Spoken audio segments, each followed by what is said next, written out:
Let go, let go.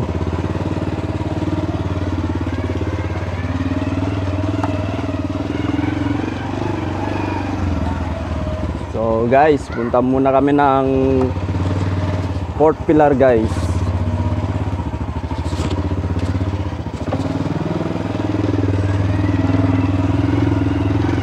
Samahan nyo ako guys sa pag-explore ng Zamboanga City. So daanan natin yung boulevard namin guys dito sa Zamboanga City. So galing tayong Chinese Cemetery dito sa may Barangay San Roque guys. Tapos baba tayo, daanan natin yung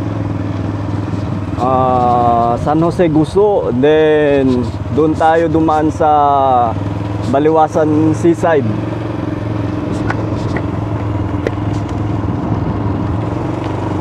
So linggo ngayon guys, kaya punta muna kami ng Fort Pilar. Kapag araw ng linggo, magbigay tayo ng time guys sa Panginoon. So anyway guys, nandito na tayo sa baba ng Chinese Cemetery.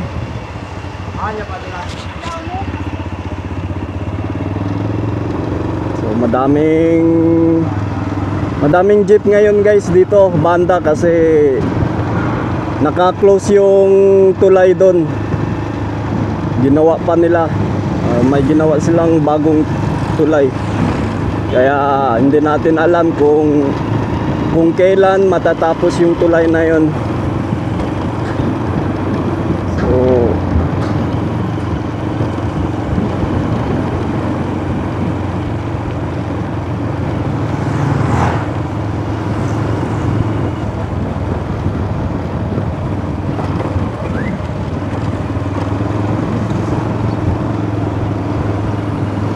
ito yung brigade guys, no? Armor Village. Sa mga nakakaalam, ito yung Armor Village. Dito naman guys, ito yung airport namin.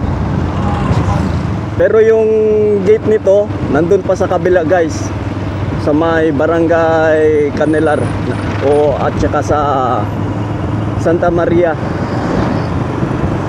Ito naman sa kanan ko guys, ito yung public cemetery namin dito sa may San Roque.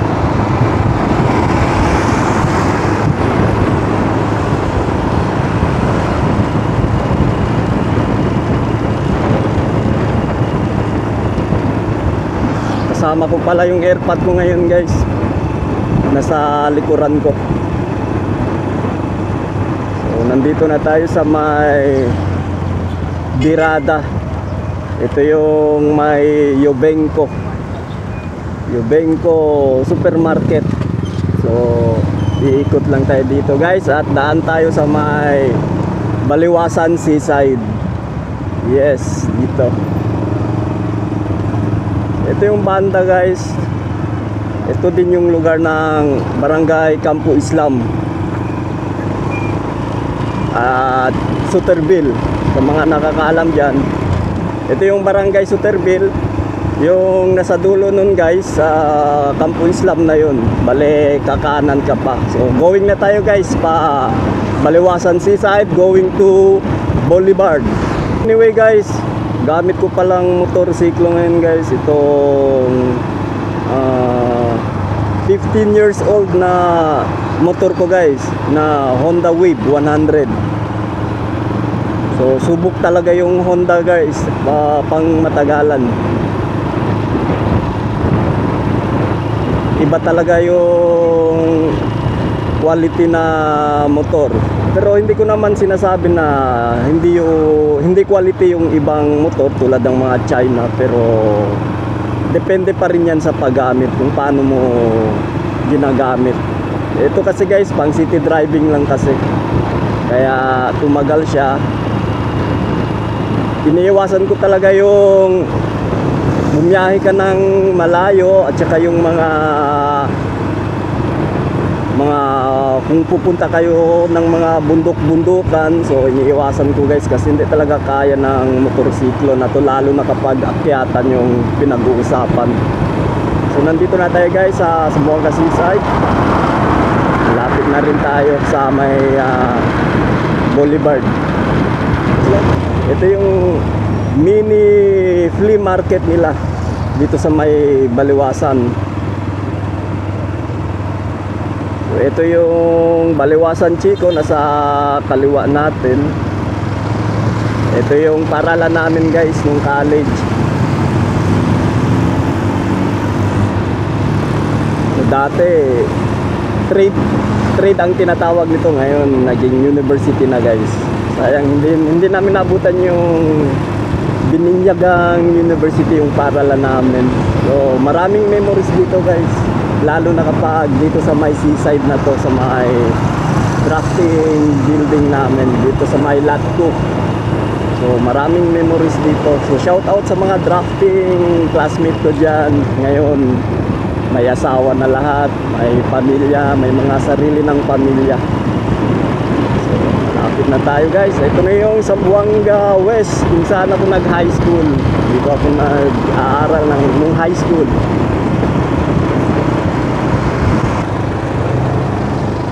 Dito na tayo sa mismong boulevard namin guys. Nakikita ko dito, meron pa ding namimingwit.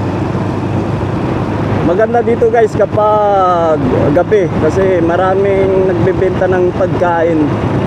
Marami na ring mga tao tuwing gabi kasi alam niyo naman, isa din itong magandang pasyalan.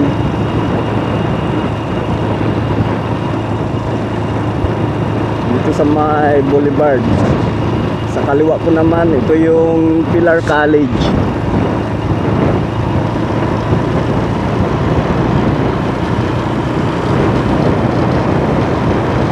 Maganda ngayon guys kasi hindi traffic.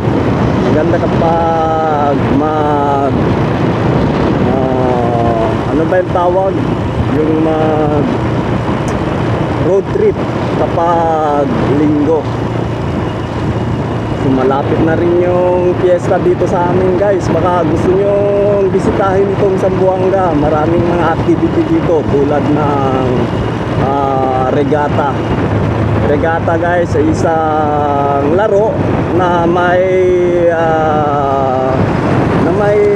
premyo guys na galing sa LGU, tulad ng racing ng mga bintas. Ito, lapit na tayo sa town guys. Ito na yung entrance din papuntang pier. Pero hindi tayo sa pier pupunta guys, hindi tayo sa city mismo. Daanan natin yung Magay guys. Tingnan natin kung ano na yung ganap dito sa palengke, pambansang palengke ng Zamboanga, yung Magay.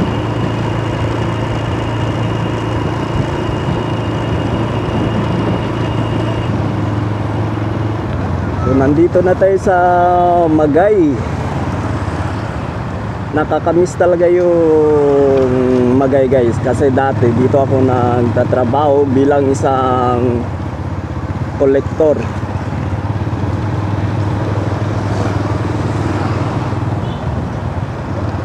Ang Magay guys ay isang public market dito sa Zamboanga City. O ito yung maraming mga binibentang mga gulay, mga wet market sa loob. Ukay-ukay, halo-halo na yung binibenta dito. Yan.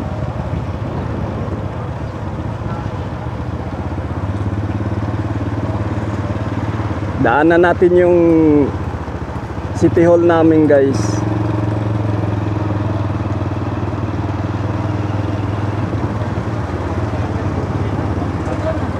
Ito yung famous landmarks ng lugar namin, itong City Hall.